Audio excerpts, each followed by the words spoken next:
안녕하세요. 트윈 프레임에 대해서 계속 말씀을 드렸고요. 특히 제3자 개입에 의한 그 분리, 그 에너지의 교란이 그 트윈 프레임 사이에 오해와 갈등을 일으키는 사건을 발생한다고 말씀드렸습니다. 이거는 의식적 수준의 그 상태가 아니라, 그런 차원이 아니라 무의식에서 발생되는 것입니다.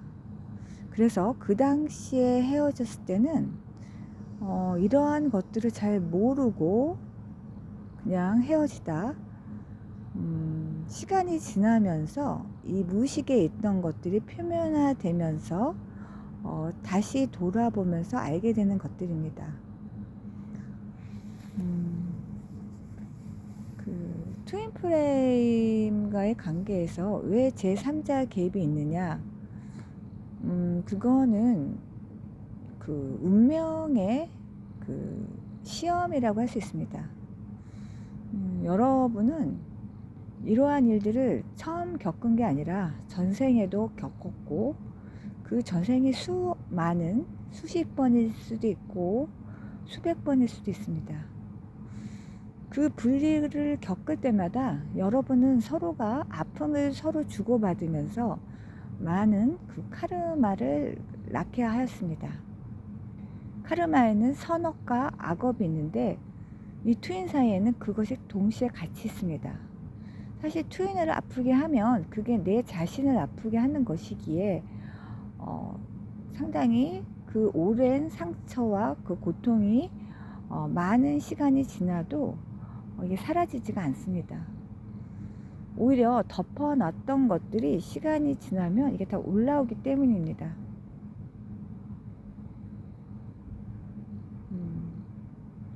그래서 여러분들은 트윈과의 관계 속에서 자기 그 무의식의 그 깊이를 들여다볼 수 있습니다. 어떤 행위는 결과일 수 있지만, 그러나 그 행위가 일어나는 어떤 원인이 있습니다. 그 무의식에서 그 원인이 되는 것들이 과연 무엇인가?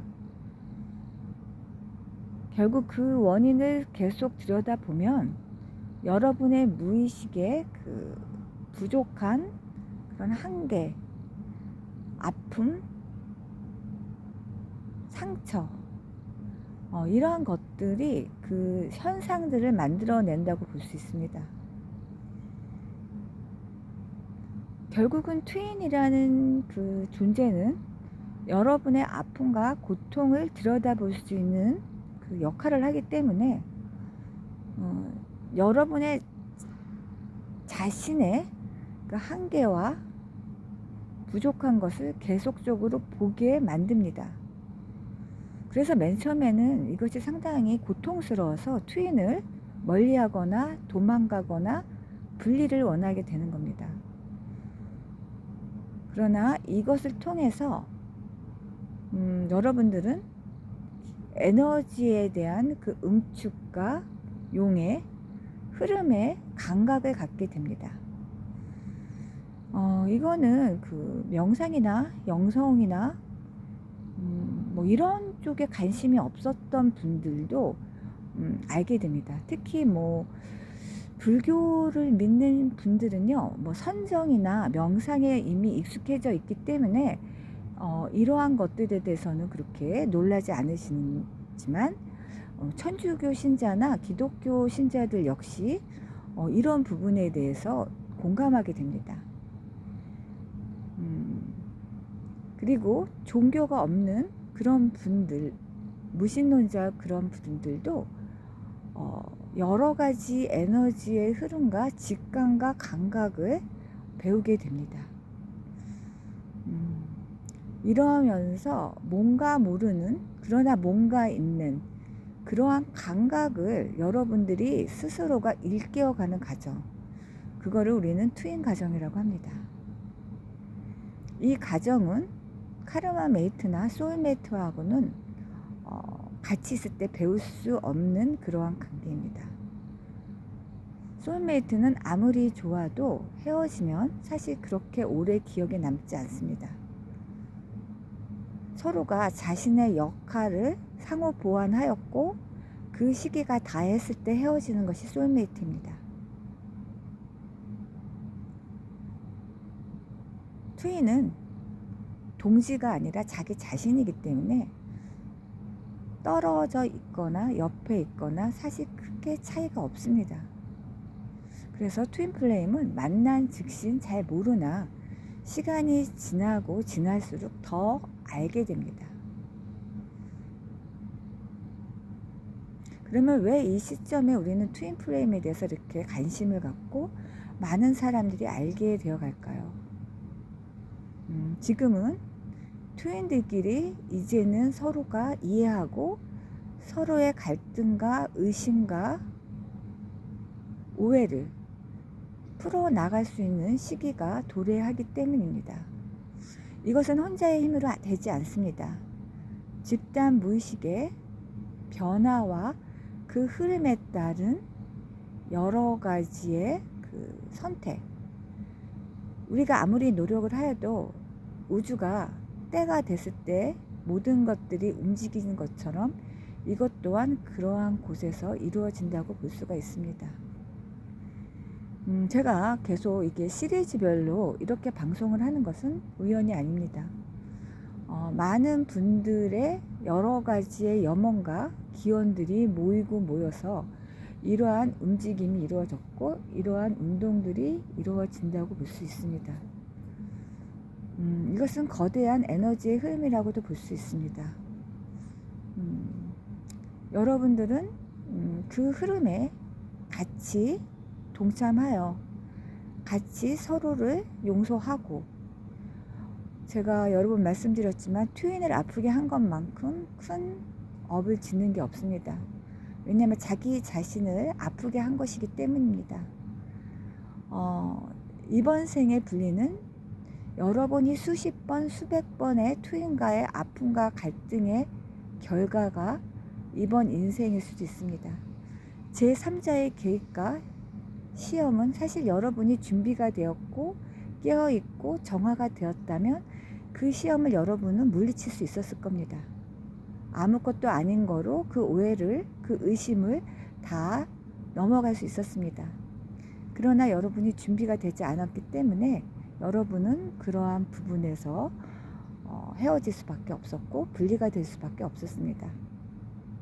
특히 제3자의 개입이 있었을 때 왜 트윈 플레임 사이에 제3자의 영향력이 왜 클까 궁금해 하실 겁니다. 트윈 플레임들은 서로가 만나기 전에 서로를 준비하고 기다리고 있습니다. 그래서 웬만한 사람들이 나타났을 때는 서로가 흔들리거나 마음이 움직이지 않아서, 사실은 트윈 플레임들은 실제로 자신의 마음을 주는 사람은 트윈이 거의 전부라고 할 수 있습니다. 그러나 트윈과의 분리가 이루어질 때는 이 트윈들은 그동안 자기가 만났던 사람과, 그죠? 기다렸던 사람과 이렇게 허물어지기 때문에 그때는 그냥 주변에 아무랑 그냥 자기한테 잘해주거나 그냥 자기가 봤을 때 그냥 의지하고 싶은, 그때 그냥 자기의 옆에 있는 사람하고 맺어질 수가 있습니다. 그래서 제가 짝사랑이 잘 이루어진다고 하는 것이 이렇기 때문입니다. 이미 트윈의 마음은 무너져 있기 때문에 그렇습니다. 그래서 진짜 사랑하는 게 아니라 그 순간을 도피하고 도망가거나 그냥 옆에 누군가가 있었으면 하는 그러한 마음 때문에 제3자 개입이 아주 쉽게 이루어집니다. 이 부분 때문에 트윈 플레임을 만나기 전까지는 함부로 사람을 만나지 않다가 트윈 플레임과 아픔을 통해서, 의심을 통해서, 오해를 통해서 헤어지게 되면 그 아픔과 고통이 너무 크기 때문에 그냥 주변에 있는 자기를 따라다니거나 좋아하는 사람에게 그냥 의탁하거나 회피해버리거나 도피해버리는 경우가 아주 많기 때문입니다. 이미 본인의 마음이 무너졌기 때문에 이것은 사랑이라기보다는 도피와 동정, 상당히 그래서 불행한 선택을 할 수밖에 없었기 때문에 어떻게 보면 동굴 속으로 들어가는 거랑 마찬가지라고 볼 수 있습니다.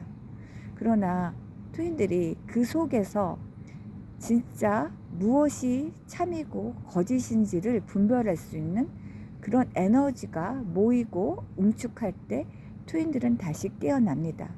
그리고 정화할 수 있는 에너지가 모이게 됩니다. 제 방송을 들으신 분들은, 지금 여기에 오신 분들은 어느 정도 에너지의 흐름과 감각에 익숙해져 가고 있는 것 같습니다. 여러분에게 많은 변화와 행복이 있으시길 바라겠습니다. 네, 오늘은 이상으로 방송을 마치겠습니다. 감사합니다.